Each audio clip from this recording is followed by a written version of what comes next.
Good afternoon to everyone present here. I cordially welcome you all to TechBharat 2021, Empowering EduTech and Health Tech. TechBharat is an initiative of Laghu Udyog Bharati and IMS Foundation. TechBharat is envisioned as a platform to support startups and SMEs and be a guiding light to them in navigating their entrepreneurial journey. We are lucky to have found support from the Government of India at every stage, and we thank the ministers, officials, and representatives of Department of Education, Department of Health and Family Welfare, Department of Science and Technology, AICTE, CSIR in encouraging us and supporting our vision. We welcome you to this session on technology to education. It is now the era of 4.0 industrial revolution.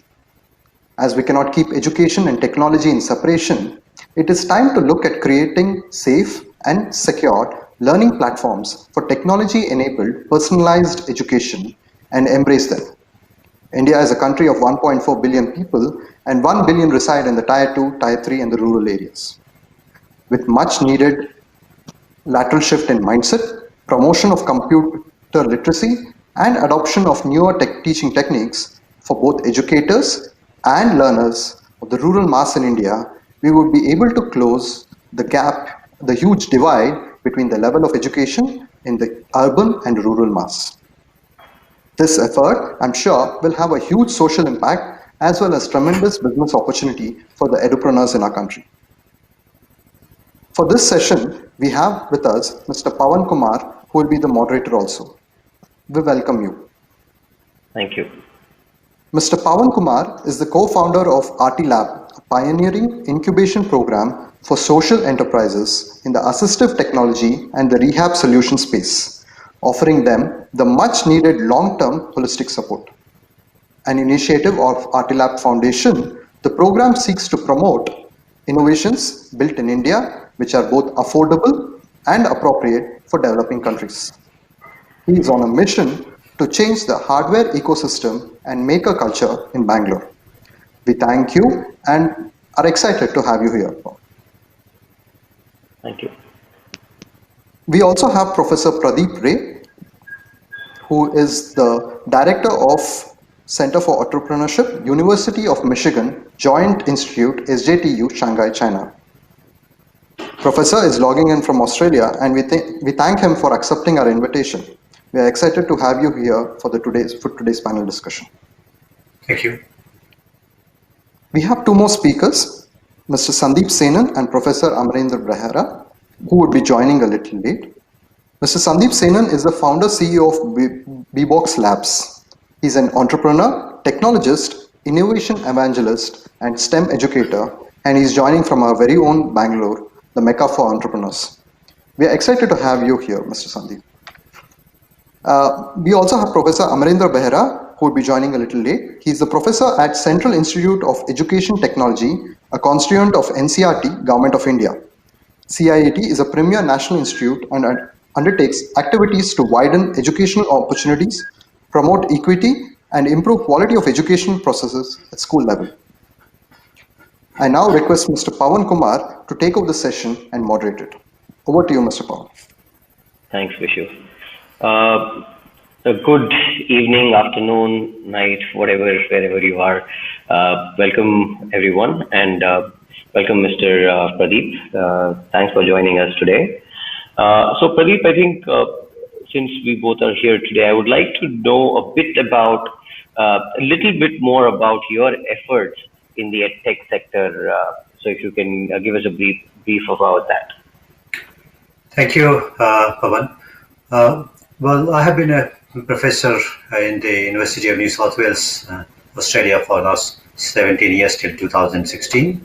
And then I have taken over as founded the Center for Entrepreneurship in the University of Michigan's Shanghai campus in Shanghai Jiao Tong University, where we are basically educating engineering students on entrepreneurship. And so basically we came up with plans of how to do that.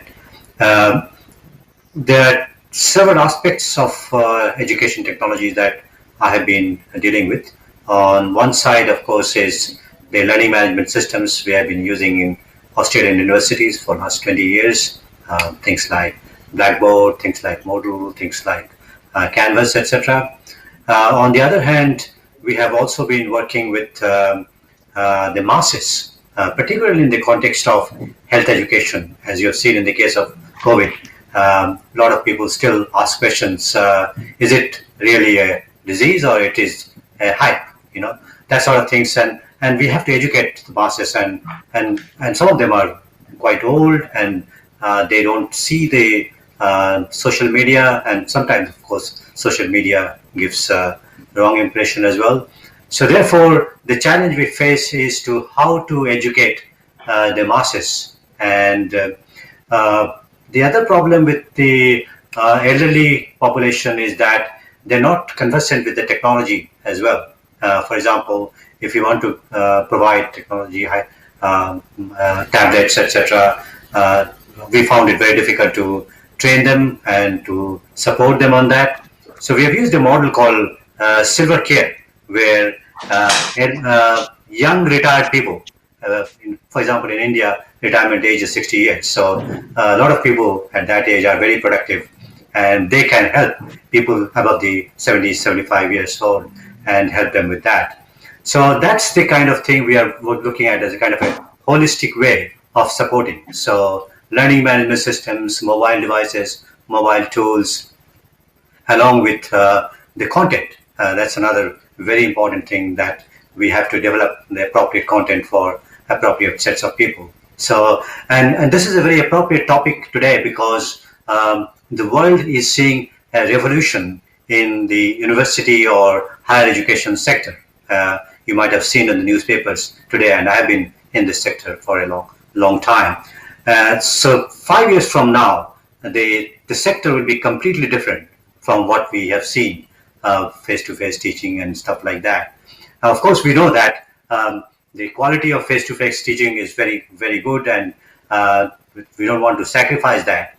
But for the sake of the reach of the education to the masses, we may have to adopt technology as much as we can to reach, to achieve our objectives. So that's my take on technology. And I have been working with WHO on the e-health sector. I set up the WHO Center for e-health in Collaborating Center in the University of New South Wales, Australia, and completed a project across 5 countries: India, China, Vietnam, Philippines, and Australia.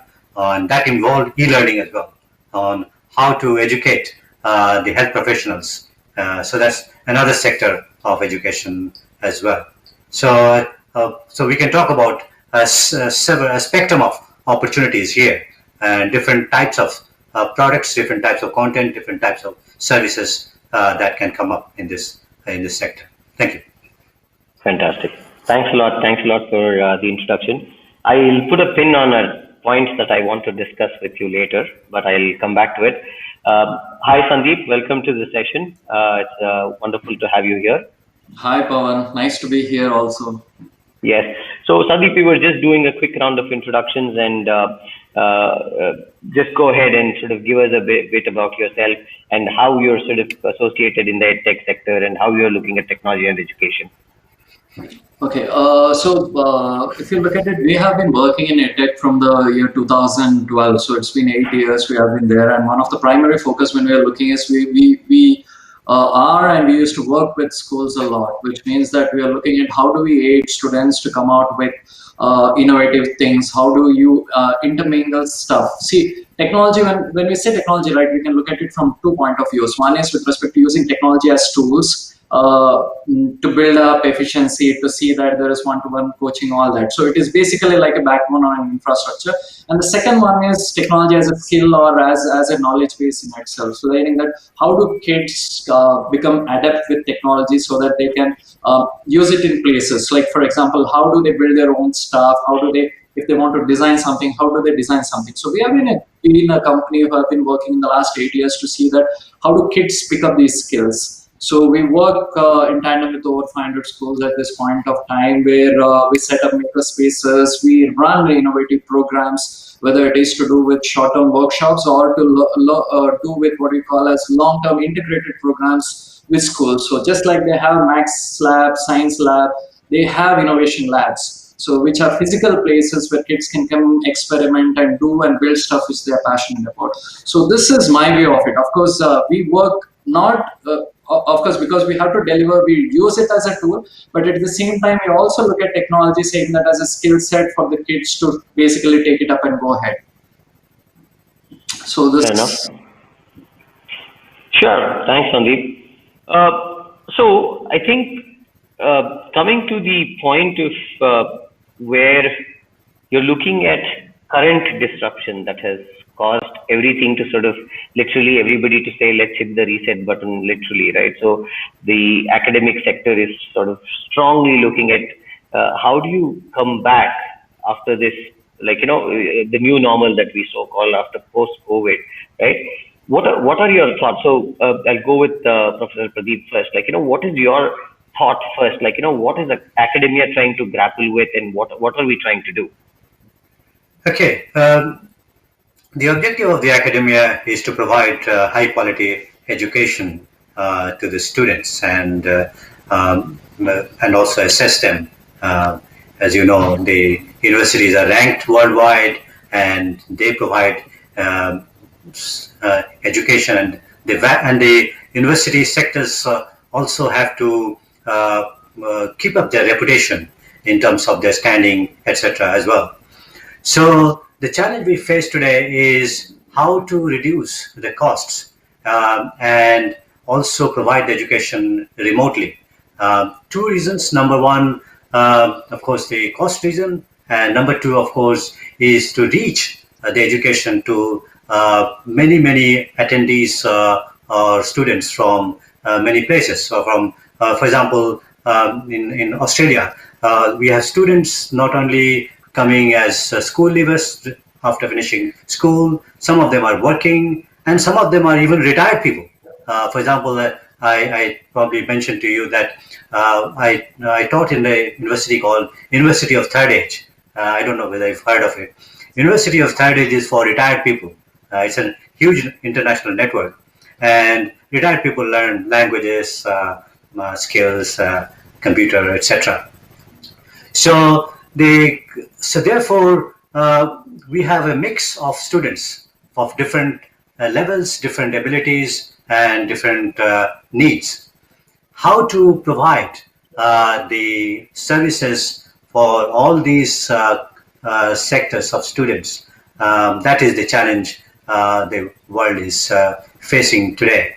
And the large universities, Harvard, MIT, and also in Australia, University of New South Wales, they're all going in a big way for online education now.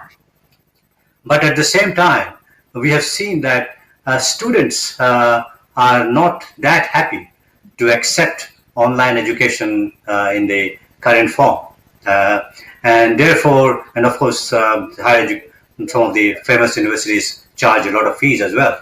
So the question is, why would a student sitting in India would like to pay the fees of MIT or Harvard and attend the classes remotely? So while things are available online. Yeah, so there's a huge restructuring going on in terms of the cost of the education, in terms of the reach of the education, and that's where the technology has to play a very important role. We're not there yet. We have to bring in all sorts of technology we can think of.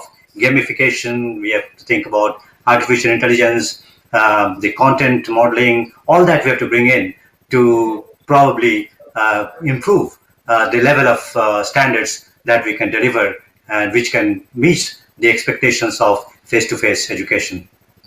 So one of the follow-up questions while you were talking, it was very interesting because you also mentioned that in your introduction that, like, you work a lot with elderly learners, and especially people who have not had tech as their preferred mode of learning or even exposure to tech in that sense. Do you see a very sort of strong parallel to the young learners, to the old age learners that missed the tech bus, versus the young age learners who are now coming into so does the pedagogy sort of have a very similar pulse there? Very interesting question. Having taught at different levels, I can see the differences between very young people and the old people. Old people have got their experience. You might have seen amongst your colleagues, they pick up knowledge very quickly because of their experience. The young people, of course, don't have the experience, and therefore, they need to go through a particular process. On the other hand, the young people take up technology and adopt technology very quickly, whereas older people have difficulties. For example, once I was lecturing in the University of Third Age in University of Sunshine Coast with about 20 people between 65 and 85, and my talk was M-Health for elderly, using mobile phones for healthcare. They listened to me, and in the end of the talk, they came to me and told me just one thing: why they don't want to use mobile phones for their day-to-day application. They said that these companies come up with newer versions, and they change the look and feel of the system completely, and they have to relearn the whole thing which they learned earlier, and then after some time they give up. Okay, so that is the kind of things. If we know, for example, most of the companies as entrepreneurs, you would realize that the target market, if it is young people, there is one way of design. If the target market is older people, and that is becoming more and more viable now with the aging population worldwide, the companies will need to design products for older people. For example, games. A lot of games are now being used for rehabilitation and stuff like that. And they would be very useful as well for the elderly as well. So much for intuitive UI UX still, right? So long way to go there, perhaps. Okay, great. So yes, it's not intuitive. Unfortunately, it's not intuitive. Right. So we're joined by Professor Amrendra Prasad Behra as well. So I think we should quickly, sir, I think you're on mute. I think you should unmute yourself. Or if the moderator is there. Yes. Sir, please give us a brief introduction about yourself, sir. This is Professor Amrendra Behra. I work in NCERT. It is National Council of Educational Research and Training. And especially NCERT has various constituents, around 8 constituents, and one constituent is Central Institute of Educational Technology, which is the Media and Technology wing of NCERT. And I am Joint Director in the Central Institute of Educational Technology, leading the institution. And basically, I am a graduate and postgraduate in education with specialization in educational technology. And since last more than 25 years, I work in NCERT. We develop media programs and telecast it on 12 DTS TV channel under one class, one channel.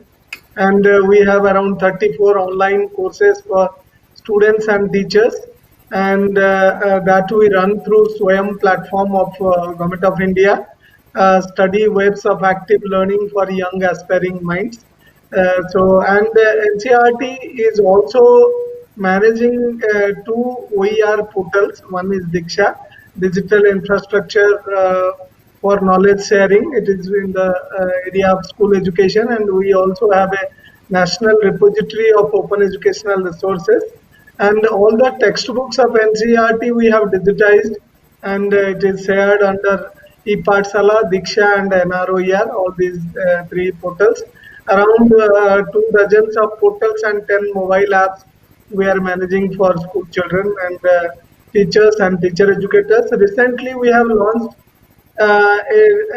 one online training program for the school teachers in the COVID pandemic situation. For about 3 million teachers are enrolled in the course since October, and it is popularly known as NISTHA, National Initiative for School Heads and Teachers Holistic Advancement. It is on Diksha platform, and around particularly 1.5 crore, around 15 million people are enrolled, and around 1.6 million people have already been certified since October on different modules. And the module is having, the course is having 18 modules, which it is completely online. So earlier for 17 lakh teachers, we were having this course in face-to-face mode, and blending also we used blended mode. But now since COVID, due to COVID situation, we have completely gone online. This much for the time being. So maybe next when you come to the question answer session, I can come out with some more experiences of NCRT in digital environment. Thank you. Thanks a lot for the intro, sir. It was very exciting to hear some of the activities from the Government of India end. But I have a follow-up question in the intro itself. Now, you're saying that there's a lot of things that are happening digitally at your end as well. So give us a bit about the ground reality, because you represent an organization that really faces the challenges of the masses, right? Because for you, everything is a challenge, because if they do not have internet in the village or the place or the school that they are from, that's a challenge. If they do not have access to digital devices, that's a challenge. If they do not have access to like the language that is also being communicated through, because you have so many sub-regions and so many different diverse sort of locations, that is a problem. So you're dealing with problems day in and day out, I feel like, more than anybody else. So give us a bit about how is the program on the ground. For example, in order to make the engagement more effective with your teachers, with your students, what are the initiatives that are being taken? What is happening? Because I know largely digital is the means, but then even with that, how do you enforce that the engagement is true? How do you sort of make sure that something is happening on the ground that is meaningful? Thank you very much. Actually, all of us, we know that since last more than 6 months, schools and colleges are closed. And if I talk about school stakeholders, there are 260 million students in school education sector, 26 crore students.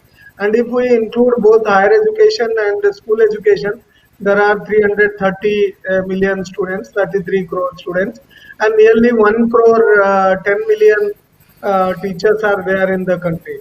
So we initially felt that we need to reach out and bridge the digital divide. So those who were having the particularly internet connectivity, mobile handsets, laptops, tablets, desktops. So what we thought that we should have an alternative academic calendar designed for them, so that it will be considered as a kind of bridge course, because the complete 8 hours schooling was not happening. So NCRT developed an alternative academic calendar, and we had 8.5 hours daily telecast starting from class 1 to 12th. So 1.5 hour telecast for each level: primary, upper primary, secondary, and senior secondary.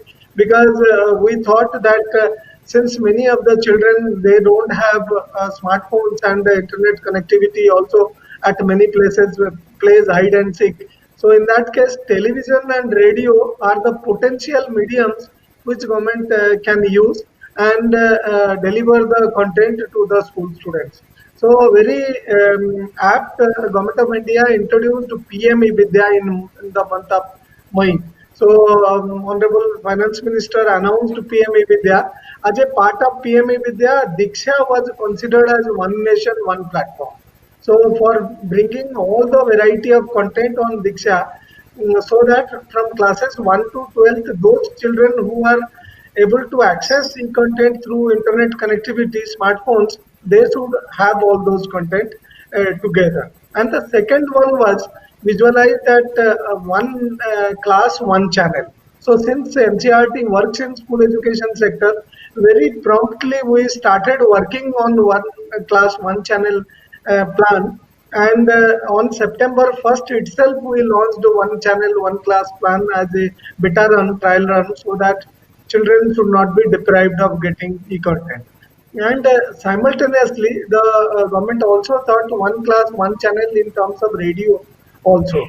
So NCRT has used around more than 75 radio stations across the country, both FM and the community radio stations, local radio stations, so that they broadcast our educational content for the children who are in rural, remote areas, which are curriculum based programs. And I must mention that today around 28 states in India are using NCERT textbooks at one level or the other. So in that case, it was our mandate to do that.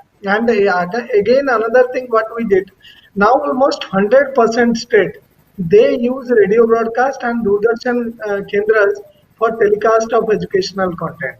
And on Diksha also, we prepared and uploaded content, and around 34 languages are supported in on Diksha. And I must mention that India is really linguistically diverse language families in the country, Aryan, Dravidian, Austroasiatic, Tibeto-Burman, and Andamanese. So more than 1,652 languages. But there are 22 scheduled languages. It was primary mandate of all of us to develop in those languages contents and disseminate. And we also interacted with the states, and states also developed regional language content in their own languages. Even NCERT supported four states like Punjab, Haryana, even Assam and Maharashtra to telecast their content on this DTH TV channel also. NCERT validated their content with experts in our panel, and we started telecast of these programs. So the main concern was having a resilient system and also having coherence in delivery of content. I must mention even the National Education Policy 2020 have echoed all these terminologies, particularly having a resilient system so that we have a robust system for delivery of content, and then we have coherence in delivery. Coherence means, suppose on television, a class 5 EVS environmental studies content is telecast. We have a QR code embedded into the video. So if there are two siblings at home or three children at home, they would like to see different classes. So one child can scan the code and go on mobile to watch that TV program, and the other child can see TV, and if they have any other device, they can see that. Otherwise, since it is a 24/7 channel, we are repeating it the same telecast in several times, so that if a child misses one telecast, the child can catch that in next time. So it is, the contents are available online using internet. Those who are using internet, they can use television, radio. And another thing what we did, IVRS, interactive voice response system, was used in a large scale. So, and the Ministry of Education declared Manodarpan as a counseling service, because there are many children who have difficulty and they have COVID cases in the family, they are distressed and not well mentally also because stressed. So they would like to talk to a counselor. We launched Manodarpan with the interactive voice response system, so that children can interact with a trained counselor and ease their problem and get guidance continuously from them. And another thing, since this was a new normal, and teachers are also teaching using this technology. Every day, what we did, one hour daily, we introduced one new ICT tools for teachers. Suppose I am a mathematics teacher who would like to use GeoGebra as a tool for teaching geometry and algebra. So we had 1 hour session minimum, and in a series also, to introduce teachers this, and similarly FET simulations. FET Colorado site, they have interactives also, Calcium for chemistry teaching, and Stellarium for geography and geophysics, geometry.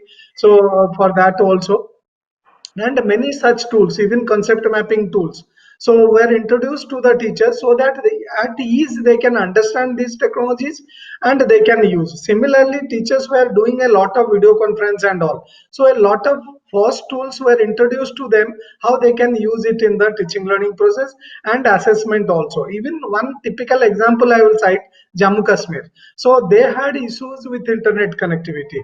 So what we did, through WhatsApp and Telegram groups, we supported the teachers, And also the SCRT J&K teachers were trained in a way, oriented in a way to use 2D technologies, not that 3D, sorry, particularly not this technologies using higher end internet connectivity, but 2G. I by mistake mentioned 2D, 2G. It's like, Sure.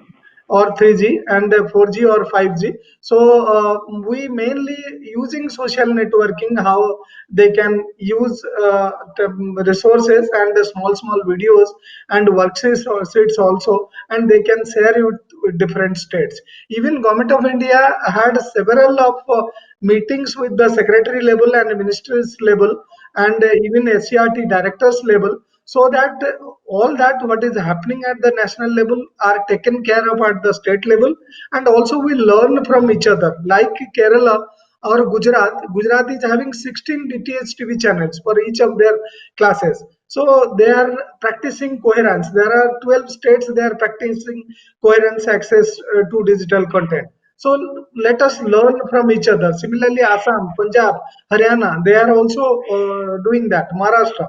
So we had interaction with the states, and every frequent durations we had meeting with the technical coordinators of the state, so that we learn from each other and help each other in reaching out to every child, and also enable them to learn through online and offline, and using both synchronous and asynchronous communication, not only synchronous communication using internet connectivity.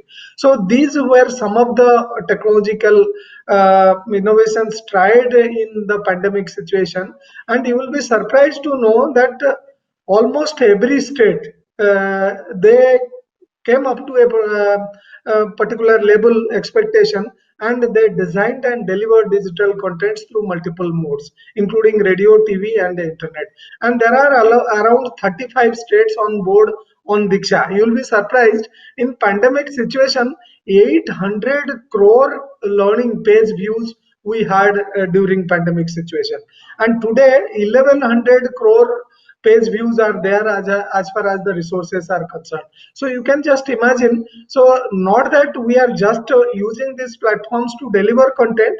Children and teachers, they are coming in a big way to do that. If I am saying 1.5 crore people are enrolled on Diksha platform, that means they are using and these are elementary school teachers, because the NISTA training is from class 1 to 8, teachers and their head teachers. So if teachers are enrolled there, that means they are also knowing technology and using technology. So in a way, label based, it has been tried to bridge the digital divide, but India is a diverse country, you rightly mentioned, and whatever we do is a drop in ocean. So we need to work more and more, and to reach out to every stakeholders, which we are doing on a 24 by 7 basis. I will just cite one example how we are doing. Even in COVID pandemic situation, our production unit, they are working in 3 shifts of 8 hours each, because content creation is required in a continuous manner. I cannot take a chance that being from the national level institution, we will stop production during this time, saying that this is not possible. So we are also coming up to the expectation level of our country children and teachers. Thank you this much for. Thank you, sir. That was very comprehensive and a lot of good examples there to show us some of the technological implementations there. So coming to Sandeep, I think Sir Amarendra sir spoke about a lot of these the scale at which they talk. I don't think private companies can understand, because Yeah, definitely. that's out of our league, right? But coming to you, with the amount of schools that you work with the amount of labs that you work with, largely you've always been working from the hands-on kind of activity, right? Because it requires a lot of these modules to work with. You need a lot of things to work with. You need to have these kind of interactions with those innovation coaches, all the people that are there to help around. So give me what is happening now in the digital realm for you with schools. Throw some light on how that is being taken now. Okay, so Pawan, what has happened is because we used to work majorly with schools, I think that took a pause, a big pause, because schools had their own priorities. No one is able to travel. All that took a pause. But what we did, something interesting, was we started this online on a pilot basis, and it did work. Now, what we did was, of course, there was not even shipping, right? So we can't ship materials. All that was there. So what we did was we used a lot of things around home, like they have bottles, they have glasses, they have baking soda or materials like that, and used things around that and said we did our classes around that. And in fact, we run one of the biggest online programs, I think 1,600 students parallelly going through a program. This is for one of the biggest schools in Kenya. They also said that my students, see, the regular theory classes are too boring because they have been crammed with stuff. So they looked at our curriculum and said that why don't you do your session? So for the past 3 months, we have been doing this program for the students based out of Kenya. So where what happens is that there was around 80 minutes program which is done on a regular basis where the students actually use. So what happens, previously we tell these are the materials which you require. So the teachers there coordinate and see that all the materials are arrived. So they have smaller groups on WhatsApp, they come together, they put and say, all the materials required, can I use, instead of this color, can I use this color? So all these questions are pre-clarified. And when they come to the session, the innovation coach delivers the session and the students replicate that. So we were able to do, not everything is possible using this, but at least what is readily available. In fact, we shifted the entire curriculum of what we used to do that to what we are doing online to create these kind of courses. So that has been working. But I think adding on to what the other two speakers already told, the technology is not yet there. It's not completely involved because there is hands-on thing. The engagement is there. I think our engagement are much better than the typical classroom engagement because the students are asking, oh, should I do this? Someone is asking you to do it. No? So you're always on. But if it is passive, what really happens is the students are sitting passively and only consuming. Even if I have a doubt, I can't do anything much then. So I think that way we are able to improve a little bit, but yeah, we have a very long way to go. So that's very interesting, right? Because let's say the minute you are sort of giving students to do something, even at their at their end with whatever they have, the engagement becomes better, right? So in the sense compared to just consuming. It's way better, yeah. Yeah. So I'm saying, what else can one do, according to you, that you might have experimented? Because let's say, for example, Amarendra sir's problem will be very different because they would be looking at it more from the curriculum point of view, which has to be done, which has to be delivered, which has to have a particular, timeline to it.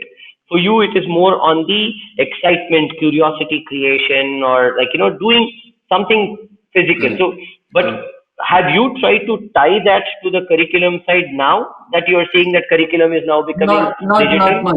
We have kept it away from the curriculum, but Pawan, if you look at it, you can't say it's away from the curriculum because day in, day out, whatever we do, there is some biology, there is some physics, there is some mathematics always involved. We don't make it obvious. The idea is to say that, okay, if I am, like, for example, we have experiments on agri-tech. How do you grow without mud? Those kind of stuff. Of course, the theory is already there. It is not like the theory is not there, but the focus is on how do you really grow. So that if the student is going through this modular program of 10 sessions, they will start something in the first session. The observation is done in the third session. The continuation and the integration is done in the ninth session. So what happens, we view it like that.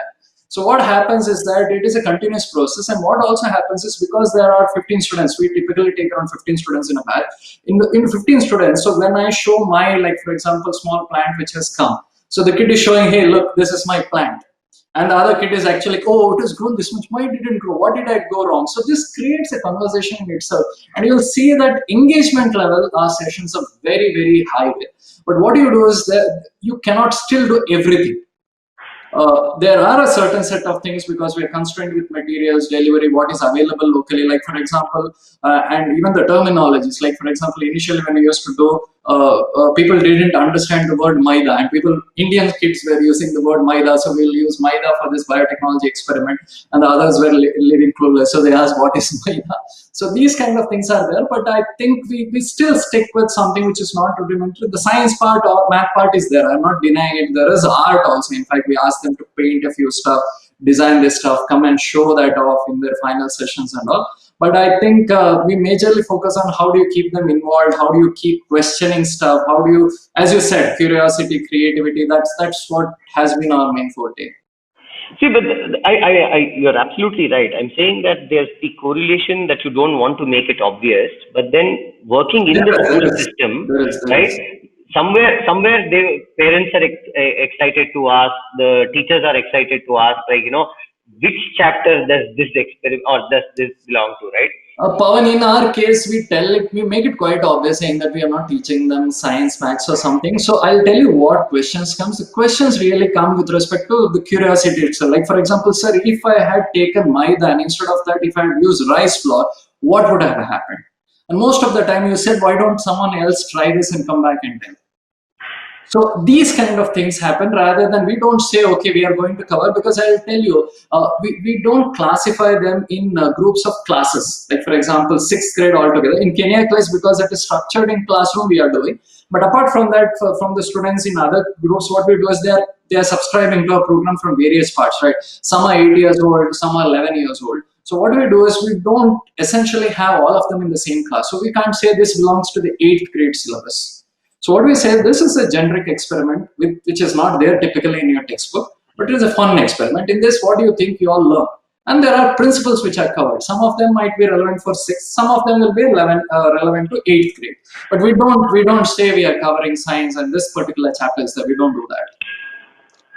Fair enough. Okay. So I think let me go to Professor Pradeep, right? So I think, sir, it's a very interesting sort of juncture, because let's take 6 to 8 months down the line, maybe when the thing again becomes another new normal where we have to resume academia, going to classroom, and we also have this taste of digital that we are saying, and probably also the taste of digital is not all sweet, it's a little bitter as well, because let's say the engagement is not there, right? So if it is only a one-way street for learning, students are always like, crouching, or they're bored, or maybe the camera is on and they're doing something else, or their mom is actually sitting in the class and child is walking around, whatever is the case, right? So how will this again go back? Like, when we go back to the classroom, for those who actually found digital to be exciting or to be productive, how do we engage them, right? Because I don't know, I'm just assuming that somebody might have found digital exciting because it's not so rigorous as a school curriculum goes, but then it's still exciting, right? To learn as a self-learner, to learn at their own pace. Right, Pawan. During my career in teaching, I have seen the evolution of the paradigm of teaching. When we were students, we used to go to the class, the lecturer used to tell us what to do, and you used to go to the library. I don't think I have not stepped into a library ever. No, during my school days, I hardly used the library. We just listened, and textbook was the main source, and then the questions used to come in a particular pattern. We used to practice them and deliver them, right?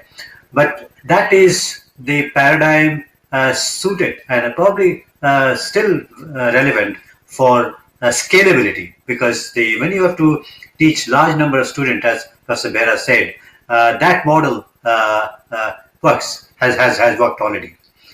But the problem is that is not necessarily going to promote learning. So it's good for teaching, but may not be necessarily good for learning. Okay, and that's what you find out when the students, if you ask them a question slightly detouring from the normal things, they fumble. So and in real life, we always come across problems which have not been tried in the past. So we have to solve those problems, right?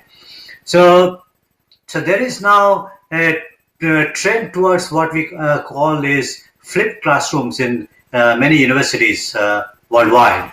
It's they call it the two models as sage on the stage, which is where the normal classical teaching goes, and the other one is called side coach by the side or something like that. Basically, guide on the side. Yeah. So basically, it's like a football team. The coach doesn't come into the field. The coach stays on the side and gives tips during the breaks very quickly, right? So this is what we have been experimenting on, because students get bored with lecturing, and we try to reduce that and give them problems and ask them to learn based on the problems and give them guidance to individual groups and so on. But still, it is not very suitable for large scale, because as you can see here, then you need to divide them into groups, and each group has to be coached and stuff like that. So that part remains. That actually distinguishes between top universities and the other universities. Okay. So, for example, in the world, so many universities, the top universities basically boast of the quality of education, not necessarily quality of teaching, but teaching and learning together. And but then that has got its usual costs as well, and that is where the face-to-face is much better, because you can guide them on the way. But these days, a lot of learning management systems have come up where even online system, the tutor can be available and can assist the students and can find out where the student is having difficulty using AI tools. For example, if you give a problem and see how long the person takes to solve the problem, that you can tell which part of the problem is more difficult for them, and then assist them with that. So these types of experiments are evolving, and translating them into practice takes time, as you can see. So therefore, I would say that in terms of the consumer of these services, the paradigm is very similar to what when we were kids, we used to go to cinema hall, and that is still the best way of viewing a movie, right? But today, how many of you go to the cinema hall? You don't have time, right? So you see movies on the TV or computer and so on. That's not necessarily the best quality, but you can manage with that. You accept that. So I guess that's going to happen in our higher education in the future. People will accept online with the best possible technology, and of course, some premium institutions will still allow online the face-to-face teaching, but at a much higher cost. So you think there would be a significant cost, would you say, kicker there that will happen for the offline or the sort of in-person mode? You think there would be a consequence there? Yes. So what's happening today is, for example, if you go to Harvard or MIT and all these people last semester, they all taught online, and they have got, for example, University of Michigan, where I teach, they got the feedback. For example, my class, I have been teaching from Australia because of COVID. I could not go back to Shanghai. My students are located in US, China, various countries in Asia, and also in Europe. Okay, and it's a nightmare to schedule the classes because time differences are so large, and then of course students have to accept whatever is the timing. But then the problem is there are group assignments where students have to work in a group, and they have time differences.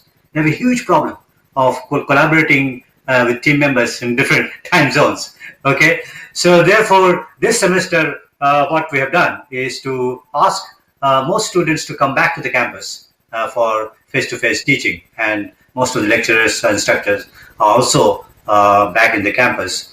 But students who could not come back, they would be viewing the class through the cameras. So they, instead of doing the normal Zoom-based classes, these will be cameras, classroom, and they will be telecast. They will be given, provided to students overseas. For them, of course, it's not that good, but still there is no better option. At least people who are locally available, they get face-to-face teaching. Fantastic. So I think let me come to Professor Amrendra now. Sir, I think I'd like to touch upon the topic of the student now. I think we largely covered some tech in education, some curriculum, some sort of initiative.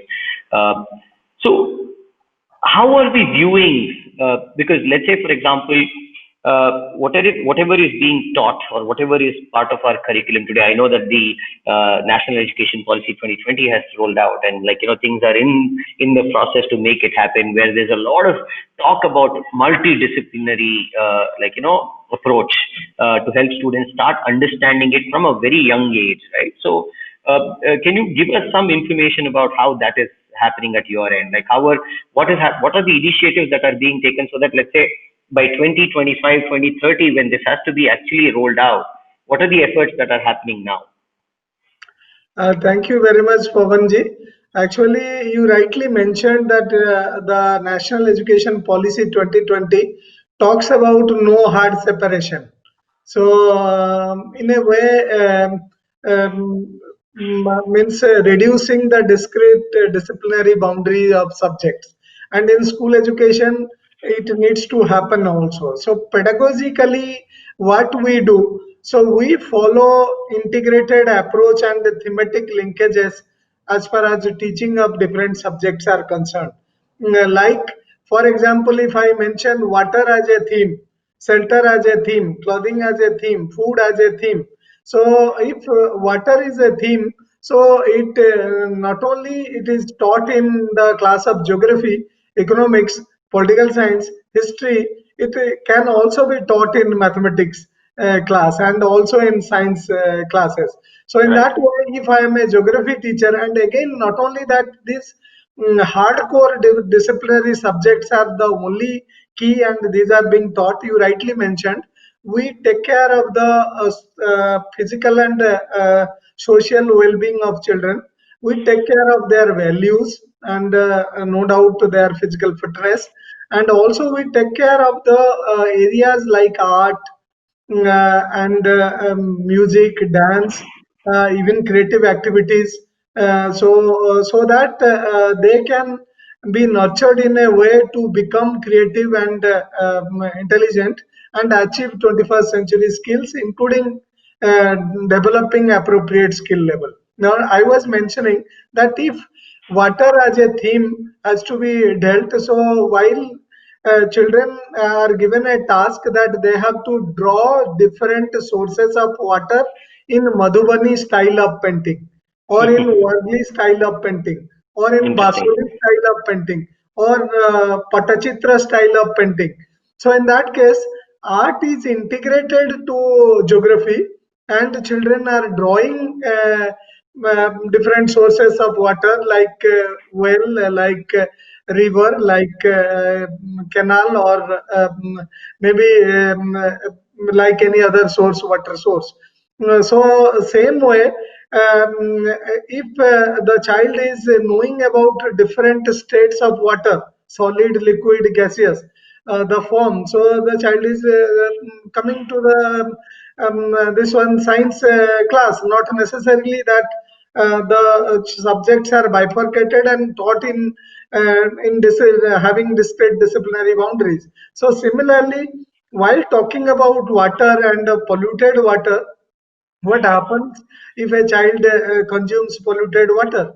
And then in that case, if a child is having gastroenteritis, having loose motion, so the child has to prepare ORS. So for one glass of water, how much sugar and how much salt is to be added so that it will be a proper solution. So solubility and insolubility child is also knowing, and ORS making a child also knowing, which is a life-saving liquid. So in that case, we are combining skill sets, combining disciplines into it, so that children learn the subject holistically, not in watertight compartments. Similarly, if they want to learn about history and geography, so particularly water bodies are flowing on earthquake fault lines, because pani ka dharma hai to go down. So in that case, water is flowed that way. So from Gangotri to Sundarbans, and from particularly the origin place of Ganges, Ganga and Yamuna, and to the Sangam Sthal of Sundarbans. So how civilizations have been set up? Why Patna, Lucknow, Allahabad, Haridwar? So these cities have come up because people have a tendency to live near water bodies so that their basic needs are addressed. So even you can talk about Mesopotamia, Nile, even Indus also. So water is required for that. So in a way, it is taught in a holistic way. Similarly, Kaveri water not shared with Tamil Nadu. So same way, Kosi water flooding Bihar. Coming from so these are the issues which are embedded into the syllabus and textbooks, so that children, while talking about water and water bodies, they talk politics, they talk economics.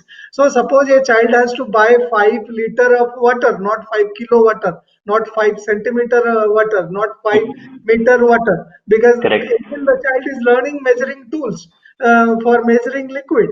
So in that case, mathematics coming. So if a child has to buy 5 water bottles for drinking, and each water bottle costs 20 rupees for 1 liter, then how much is the cost for 5 bottles? So mathematics come in. So all our syllabus and textbooks have been designed in such a way, and the video programs and audio programs are designed in such a way so that integrated approach and thematic linkages are embedded as a pedagogic medium. I would like to support Sandeep's contention of having innovative approach in programming, content creation also. You will be surprised, during this COVID pandemic situation, we had many partners from private, public, corporate and government. We had many teachers, those who are very good language teachers and science teachers. They came out with good ideas how to teach science in a different way so that creativity of children are nurtured. So similarly, in this process, we got few Indian Institute of Science PhDs who teach science in a different way and with activities, with a lot of questions to children. So that was very interesting. We have come out with a series like that. We had one organization from Ahmedabad. They said we have augmented reality content. We want to have videos on augmented reality content so that children, those who don't have mobile handset, they cannot scan the QR code or the scan the image in the textbook and see the interactivity part of the video. The interactivity part, they can watch this video. So they contributed videos. Similarly, Amrita Vishwavidyalaya and CDAC, they contributed more than 200 videos on online laboratories, because they have come out with many online lab activities, because now dissection of frog is banned in our classrooms.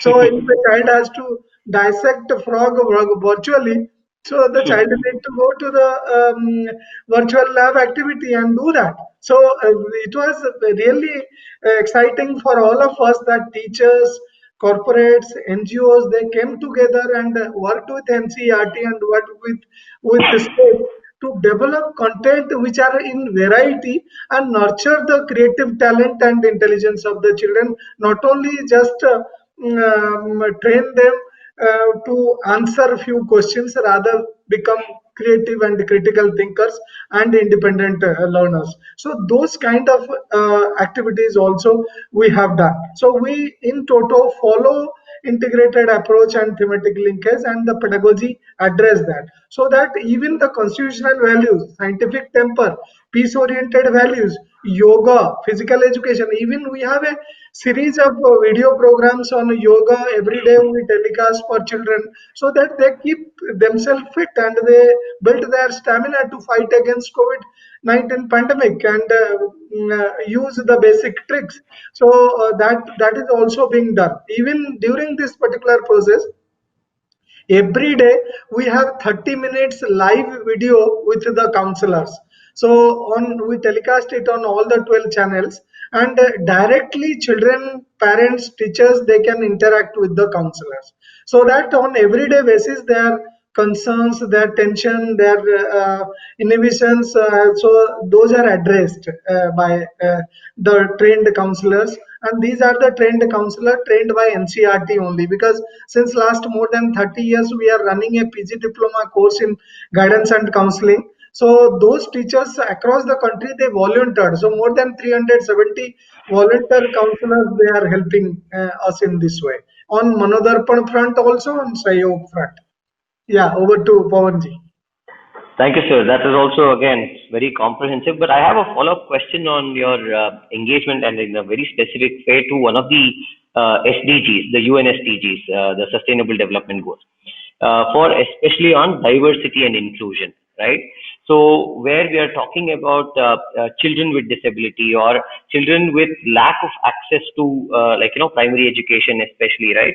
How are your sort of ground realities there, and how are you trying to solve that, especially now it being digital? I would assume that it would have made it more feasible for a person with disability to now be part of the education system, because it's digital, the access would be easier. But then I've also heard that it's not that easy, because again, let's say for example, the person who, or the child that has disability, has to have a caregiver. The caregiver should know something about how to handle digital. All of these sort of complexities sort of come into the picture. So do you have any information on the ground as to how that is happening for Yes, children yes. with disability? Yes, Pawanji, particularly we were much aware about the fact that we have differently abled children, and our Prime Minister talks about the bank children. So we have a number of a lot of children in the country, particularly visually challenged. And if we talk about the children, those who are having difficulty in hearing. So, keeping in view their needs, all the NCRT books we have developed are in the form of EPUB. These are also talking books in a way that using any third party text to speech mobile app, a visually challenged child can download that app and download ePathshala app, get all NCRT textbooks related to his or her class, and put on the text-to-speech app and listen to the book. Even a sighted child also, if would like to relax and tired of reading the text on the screen or of the screen, so can use a TTS text-to-speech software and listen to NCRT books at each. And also we are thankful to Google. They collaborated with us and helped us to develop audiobooks and deliver it through Google Assistant. So talk to ePathshala or ePathshala se pucho, या talk to NCERT. So if the children come download that app, so the book will read for them. And if the child has already read chapter 5 of Marigold English class 5, and the child again has asked for reading chapter 5 for him or her, so the Google Assistant will ask, last time also you read chapter 5. Do you want that I should read chapter 5, or you want some other chapter? So that means interactivity part bringing in and having, so that children have ease. Particularly we are worried about the visually challenged, who don't have resources with them in the pandemic situation, that which can be used. So that is why we had talking books. Also we had audio books presented in a dramatic manner, and which are being telecast through 75 stations, radio stations. And we have also podcasts. So we have internet radio, and Geo Savan mobile app also carries all our radio programs on different classes. And there are some also, because now the national education policy talks about story being used as a pedagogic medium. So story pedagogy they call it. So using that, children can listen to stories by teachers and by trained audio artists. So we have developed these audio programs for them. And we have our social science and science department. they have developed some tactile materials and lab manuals also. We have lab manual videos already recorded, and it is also telecast and available on Diksha. So, and another thing I was mentioning about the children having difficulty in hearing. So, we have a large number of sign language videos produced by National Institute of Open Schooling. It is another organization which works in out of school going children, those who are pull outs and push outs from the system. So they are working, and we telecast these programs on regular intervals.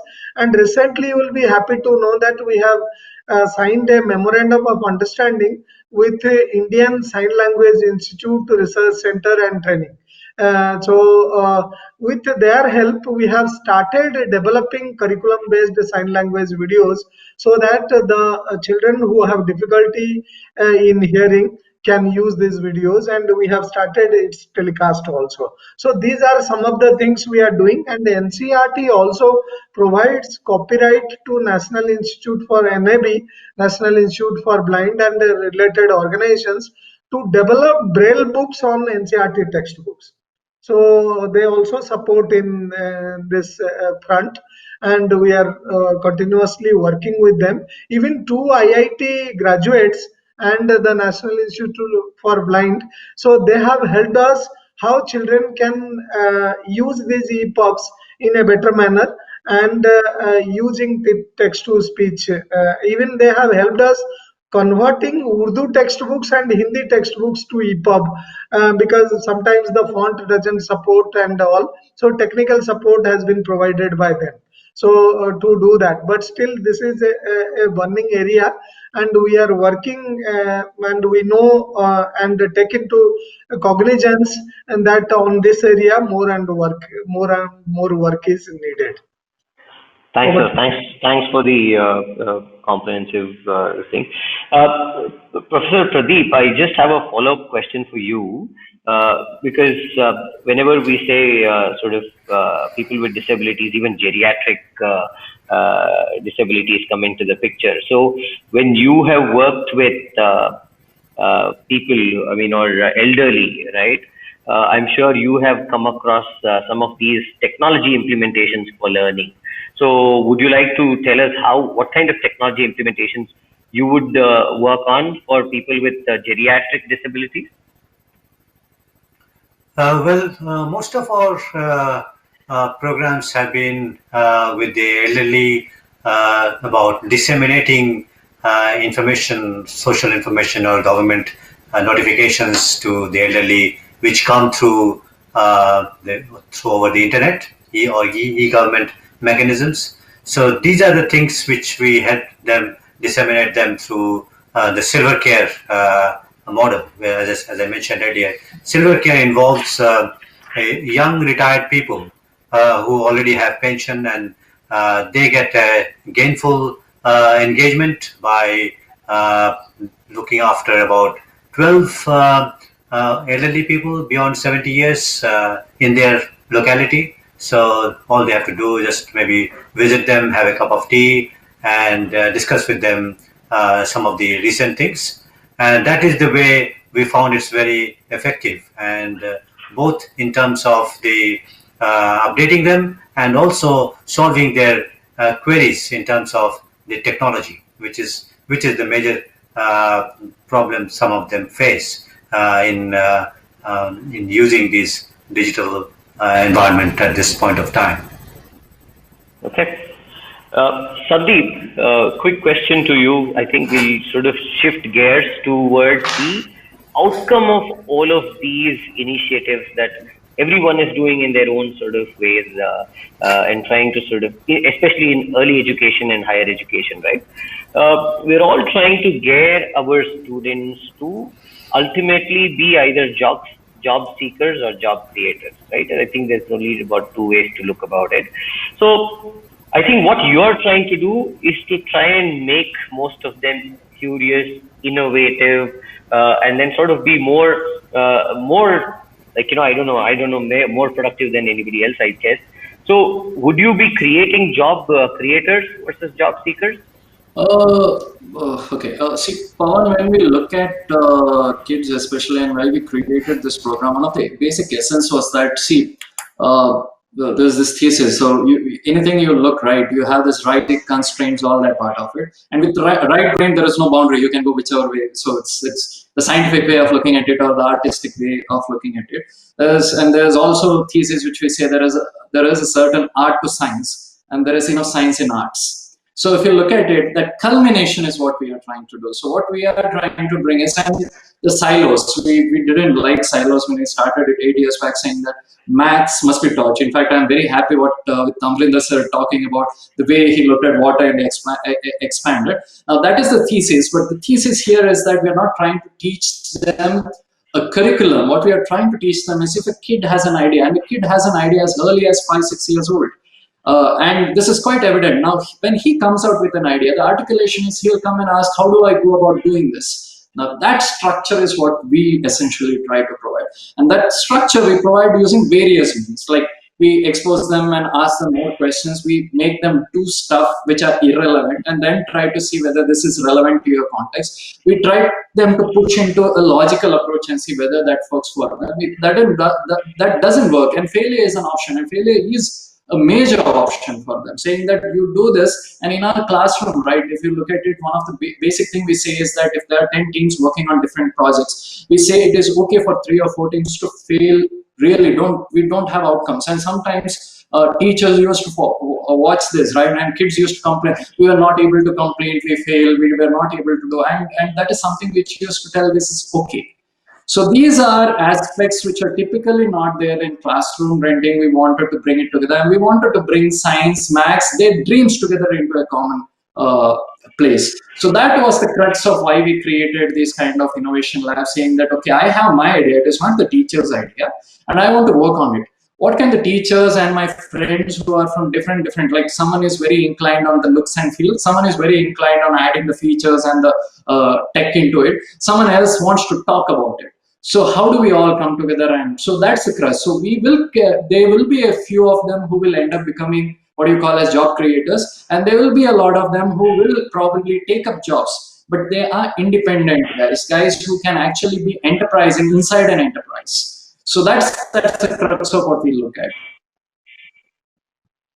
That's a very interesting point of view, and I think I'll go to Professor Pradeep now, just to sort of touch upon, because he is now working on a lot of concepts around social entrepreneurship and helping people trying to figure out their entrepreneurial journey. So what's your take on this? How are we sort of looking at, because I think everywhere you look, people are trying to impart skills where they want people to become independent. They want to start creating things for themselves. They start wanting to give that freedom for them to say that this is, and the methodologies to say that, okay, once I have an idea, how do I take it forward, and then what do I do with it? So it might be an entrepreneurship inside a company, or it might be an entrepreneurship outside, wherever. So how does one look at the skill sets that are being imparted to students right now, and how are things happening in this entrepreneurial sort of journey? Okay. First of all, I would strongly support the multidisciplinary approach that Professor Behera mentioned, and also Sandeep supported it. What happens at the university level is that we segregate ourselves into different silos, economics or finance or engineering or electrical engineering, computer science, and so on. And that is the way we have learned when we were in colleges, in universities. But these days, what has been realized is that to solve a real life problem, which does not present itself as an economics problem or a science problem or a mathematics problem and so on. So how do you combine all these skills you have learned to solve a real life problem?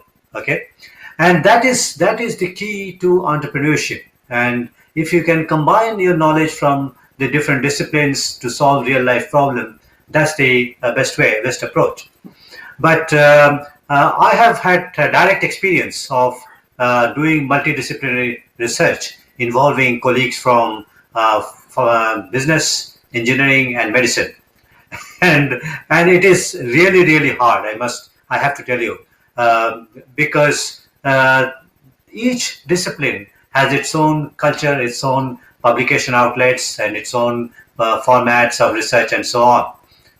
For example, the vaccine research that vaccine is taking time, right? And even the vaccine researchers will say they have done a wonderful job, very quick job with the COVID-19 vaccine compared to previous vaccines, which might have taken 8 years, 5 years, and so on. And this one is out within 1.5 years, right? So the problem is with the methodology that we use that has been accepted as standard in the respective disciplines. Okay, for example, if I want to use technology in healthcare sector and they call it intervention. The interventions basically involve what is known as randomized control trials. That is, one group of people who have got were given the intervention, and the other group are not given the intervention, and then they will compare the results and find out how it works. This has been an accepted gold standard for medicines, and any new medicine has to go through the randomized control trial. But if you're a software person, you've developed a new software tool, not the digital tool for the healthcare sector, and you have to carry out this randomized control trial for 10,000 patients. It takes 3 years, and by that time the technology is obsolete, right? So there are these kind of issues we face when we work across disciplines, and which is what we have to do to solve real life problems. And this is what we come across not only in healthcare but other aspects of social entrepreneurship, whether it's poverty alleviation, whether it is disability support, everywhere, climate change, everywhere we come across the same problem, that we have to solve real life problem, and that we have to bring in knowledge from different disciplines. So the follow-up question would be that would we see, if we are painting that picture, then would we see that there will, I'm sure there would be a need for specialists as well, right? So somebody who would go deep in their domain, who would really want to do that kind of research, or who would want to be that expert, or because if everybody is multidisciplinary, then who's the expert, right? So in a sense, we would have to have certain specialists as well. So how do we sort of weigh this? Yeah, that's a very good point. The specialists, the way they are being trained, that has already been established. Whether, for example, you cannot become a cardiologist without going through the cardiological training, right? And that is well established, well accepted worldwide. But what is not understood is what is a medical entrepreneur like. A medical entrepreneur does not have to become a cardiologist, cardiology specialist, but has to understand, appreciate technology, has to appreciate the medical outcomes as well. And that is where we need a mix of that. So I'm talking about from the perspective of entrepreneurship. But of course, specialists will definitely be there and will be required everywhere. Right. See, I think we've spoken for a while. I must ask if there are any questions. I see that there's a few questions in the chat window. Have I missed anything, or do you think that you need to talk about something very specific? Pawan, I have a quick question for Professor Behera and also for Sandeep. Is Please. That the world is witnessing a huge rise in mental illnesses, mental health issues, particularly with children with autism and other types of illnesses, mental illnesses. And in the past, they were not treated, or they were not recognized. But we know today that they have to be somehow managed, right? So my question to Professor Behera is there any kind of a way in your curriculum that NCERT has developed for autistic children? Thank you very much, Professor Rai. Actually, if I talk about children, particularly autistic children, no such concrete work has been done, but we have a Department of Education of Children with Special Needs. And recently, after the policy document was announced, it was rolled out. A subcommittee is under consideration to work on that for children with special needs, and also we are evolving a guideline for e-content development, where e-contents for variety of learners, means a diverse group of learners, are developed. Not only that, a couple of group of learners are and their needs are addressed. So the national education policy also talks about learning by all and a comparable quality of education by all. So, and equity and quality also the policy talks about. So the on such areas the work is on. And another thing I also could not mention, we have developed a series of resource material popularly known as Varkha for early learners. So this is a book which is developed as a resource for learning by all. So keeping in view the UDL, Universal Design of Learning, and our Department of Education of groups with special needs children. So they have come out with this. So based on that resources, also we are planning to develop some more and more resources so that these learners and their needs are not going unattended. So that way we have been. Thanks for reminding us, and definitely we will be more and more working on this area.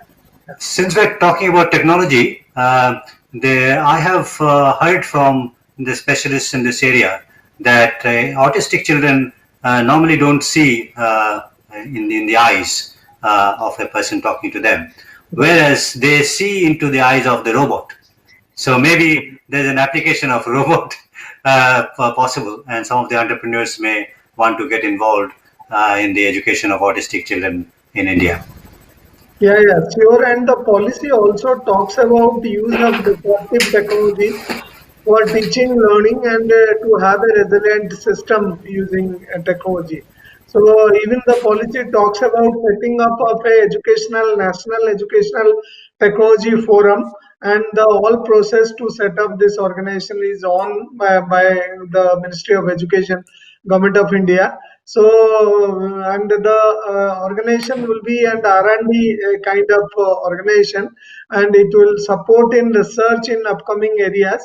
Even we had a couple of collaboration with Taiwan also. They are doing a lot of research on gestures and eye movements and the attention span.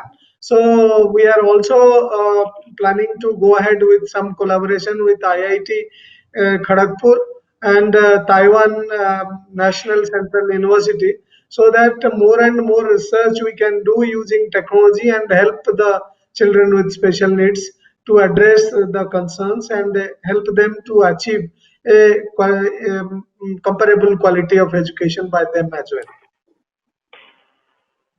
Sandeep, would you like to add anything? No, not any particular. I would like to know from Amrinder sir regarding the assessment of outcomes for when you're doing through television and radio, sir. How do you do that? Is there any way you're thinking about?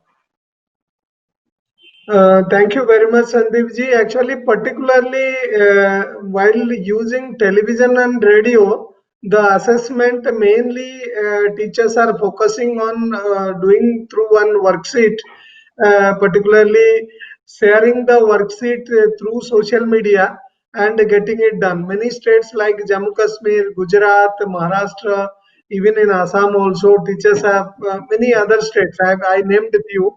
So they have also come ahead with that, and many states they have printed worksheets also based on the television, radio programs and internet. This will be delivered to their home, is it? Printed worksheets?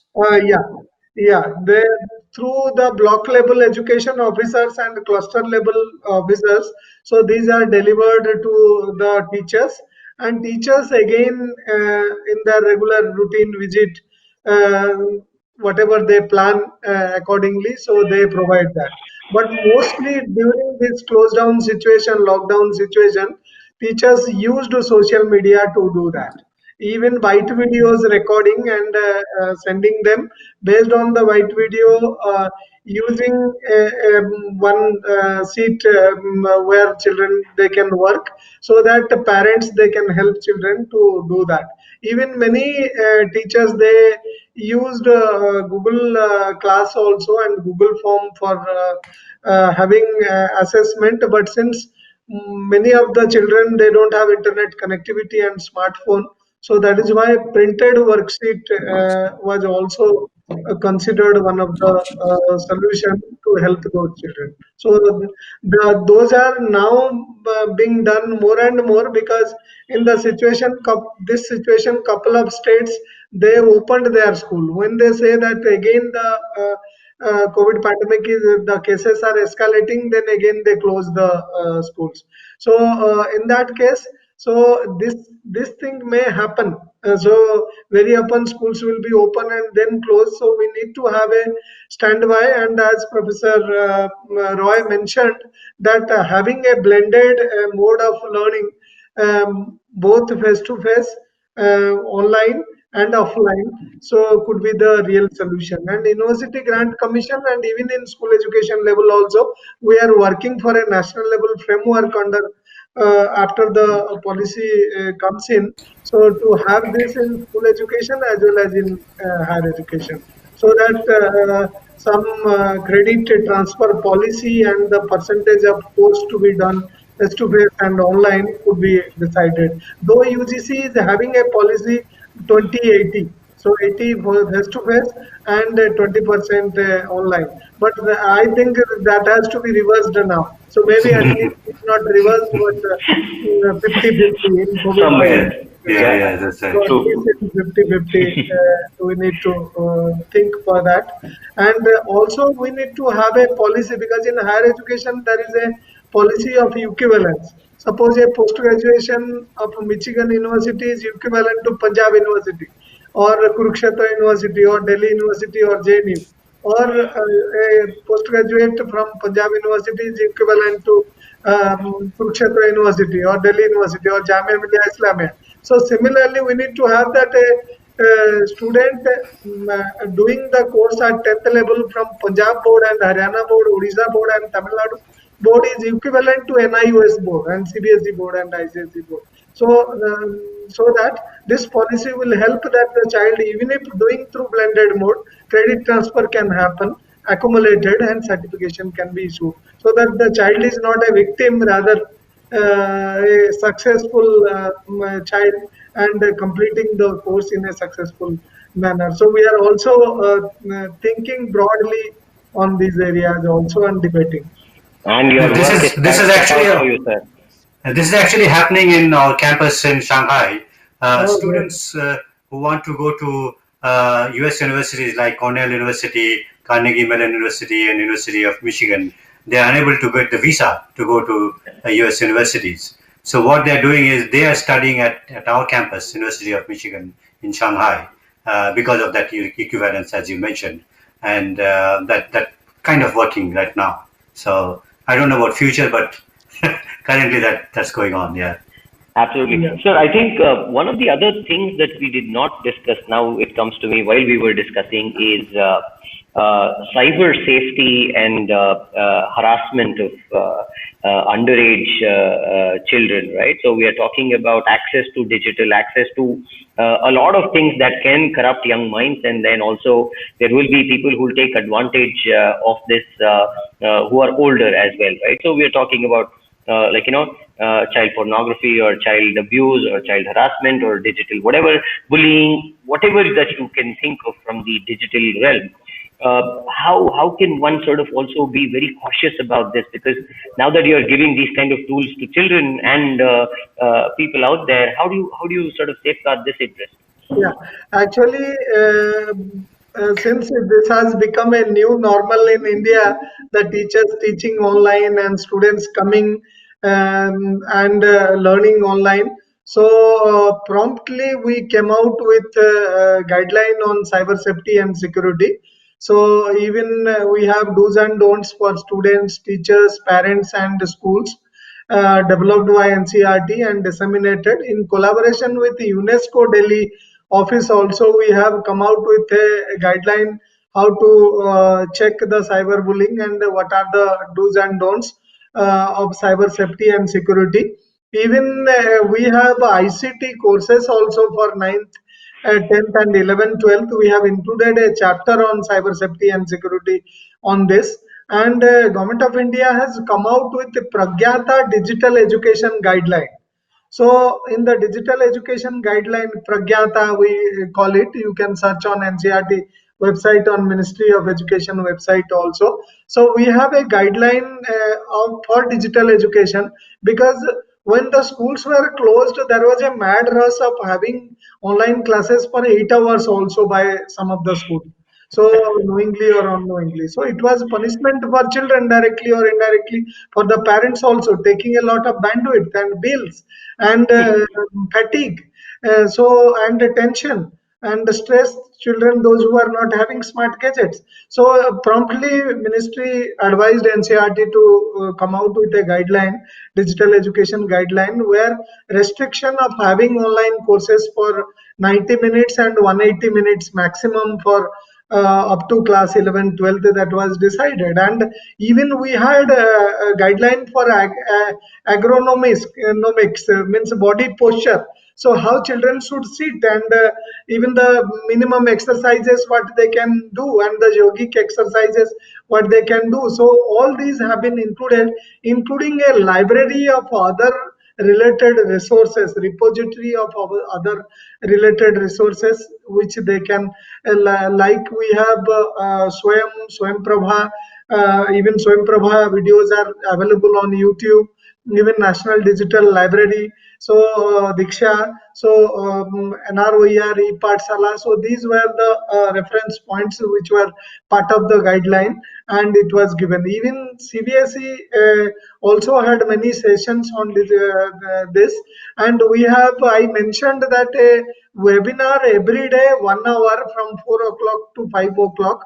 Several sessions we had on cyber safety and security for the teachers, so that they take care and discuss with the students when they have online classes. And But has there been any cases reported, or has there been absolute implementation of it on the ground, sir? Actually, we shared with all the states and disseminated across the state. And we also have a coordination committee meeting every month with the digital education coordinators. So we keep on asking and taking the report that whether it is going to the grassroots level, and they are also using. Even Kerala, like they have designed posters, banners, even the posters, banners, and videos by SIDAC Hyderabad have been further taken and shared with the teachers. Even during our television programs, also in between when we have gaps, so we have video promos also telecast on that. Great, Yeah. great. So, ठीक है, I think there is one, I think Sandeep already asked one question that was posted on the chat window. The other question is, in a post-COVID world, how should a teacher evolve to adapt technology in the day-to-day classroom? I think we somehow covered this when I had asked Professor Pradeep as to what will happen in the future. So I think we've covered that. I think there's one other comment for me. Pawan, please let us tell us about RT Lab Foundation and how it is working on technology for differently abled. So I'll take a couple of minutes to sort of give everybody this overview as well, so that my fellow panelists will also understand where I come from. So I think, sir, Pradeep was asking what is there for autism spectrum and ADHD and all of these kind of different kinds of learning disorders, or different kinds of disorders that are there, including dyslexia, dysgraphia, and all of these things that are coming up. So RT Lab Foundation is a Section 8 technology business incubator funded by Department of Science and Technology. Our pure goal is to work with startups that are building technologies for people with disability. And that also includes, we just ran this year a full-fledged sort of program where we were only talking about access to early education for children with disabilities. And here we have identified there are several startups that use, actually some of them use AI, some of them use robotics, some of them use these kind of new tools and technologies that are available for us to solve these kind of autism spectrum related issues, and then learning and learning management and things like these. So at RT Lab, our focus purely is to support startups that are building technologies for people with disabilities. So that's where we also have somebody working on mobility solutions for people with disability. We have somebody who's working on skills for people with disability. We have somebody working on various kinds of assistive devices and gadgets. We have somebody working on rehab technologies. We have somebody working on diagnostics. So on all kinds of disabilities, we work with visually impaired, we work with speech and hearing, we work with orthopedic disabilities and various kinds of other sort of learning disabilities. We will not get into the nervous system related or the brain sort of related disabilities, because that is a very specialized and requires a lot of firepower from the health department. But we work on largely the sort of disability surrounded things, which will be needed to sort of for making their life more comfortable. So that's where we are working with a lot of startups there. And I think India is the perfect breeding ground for great technology at scale, which is affordable and which is appropriate for the developing nations. Or if you look at several of these sectors like ASEAN or Africa or Latin America and all of these very economically similar conditions. So that's what we do at RT Lab Foundation, and we support people or startups there. So anybody who's listening to us who have an idea in education for children with disability or access for anybody with disability, I think we are the go-to place. So I think that has taken care of that question. Any last comments that our panelists would like to provide to our listeners or viewers as your last comments? Please feel free to. I think we'll go with Sandeep. Sandeep, can you start? I think, see, there are things in technology we can't avoid, but there are lots of things in technology which we can avoid. So just because one sincere suggestion I would like to give to parents or anyone who's listening to this is saying that don't push technology where it is not needed.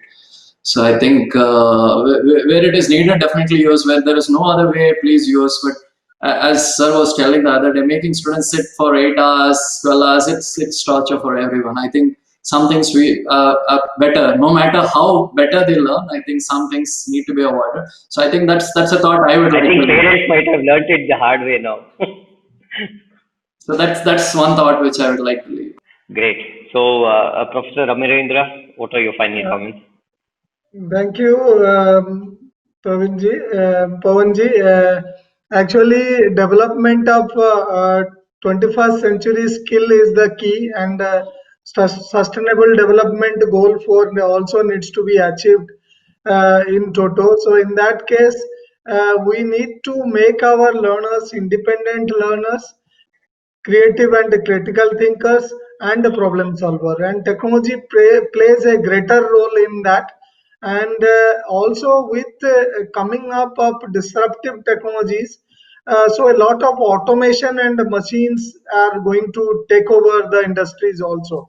So learning, relearning, de-learning, so that needs to be done through use of technology, so that our youth, they whenever go to other field to areas to work and other countries to work, so they are adequately trained. I quote the Honorable Prime Minister while saying about the use of technologies. He says we need to develop skill, scale, and speed. So these three we need to achieve simultaneously. So technology only can do that, since it has become a new normal. So let us join together, corporates, NGO, government, and non-governmental organizations. We join together, individuals, experts in the field, join together and converge all our efforts and make a difference in the world, and make it a livable and a peaceful world. Thank you. Thank you, sir. Professor Pradeep?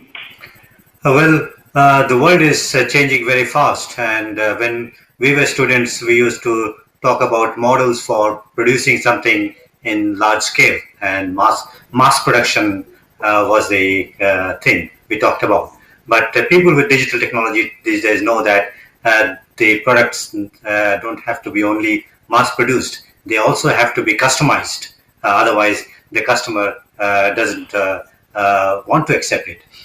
Same thing is true in the case of learning. The focus is now moving from teaching to learning. And therefore, as you mentioned, the spectrum disorder basically recognizes the fact that different people learn differently. Okay, and our current mass production systems for teaching do not recognize that. They say that everybody has to go to school, attend a class for 2 hours, 5 hours, whatever, and that is something may not be the thing, ideal thing for everybody, and therefore tomorrow's education systems that can be adapted using digital technologies will be much more flexible to cater to the needs of all these different people with the different learning needs and different ways of learning, and that hopefully that will come someday. Sure. Thank you, sir. I think it was a great panel. Thank you all for joining me. And I'd like to thank the TechBharat team for hosting us here. So, and I think we would like to sort of end the session now. Thank you. Thank you, Pawan. Thank you, speakers. It was on behalf of the entire TechBharat team, heartfelt gratitude for accepting our invitation and being part of this panel discussions. I think there have been some very interesting ideas shared, and I'm sure the audience will find great value and will be able to take away something from the session. Thank you so much. We wish you the very best.